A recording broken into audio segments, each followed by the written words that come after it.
அவர்கள் அவரை நோக்கி பார்த்து பிரகாசம் அடைந்தார்கள். அவர்கள் முகங்கள் வெட்கப்பட்டு போனதே இல்லை.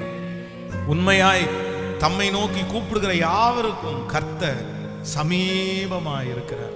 அப்ப நம்முடைய வாழ்க்கையிலே ஒரு பெரிய ரகசியத்தை ஆண்டவருடைய பிள்ளைங்க அறிஞ்சுக்கணும். எந்த சூழ்நிலையும் என்ன பண்ணணும்னா அவரை நோக்கி பார்க்கணும். எனக்கு ஒத்தாசை எங்க இருந்து வரும், எனக்கு உதவி எங்க இருந்து வரும்னா நம்ம முழுமையாய் நம்பணும். எனக்கு ஒத்தாசை வானமும் பூமியை உண்டாக்கின கர்த்தரிடத்திலிருந்து எனக்கு உதவி வரும்.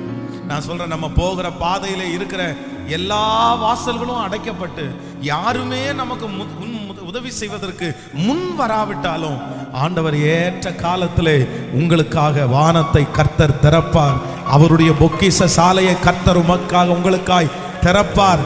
அவருடைய வானம் நமக்காக ஒரு நாள் கண்டிப்பாக திறக்கும். ஆமென்.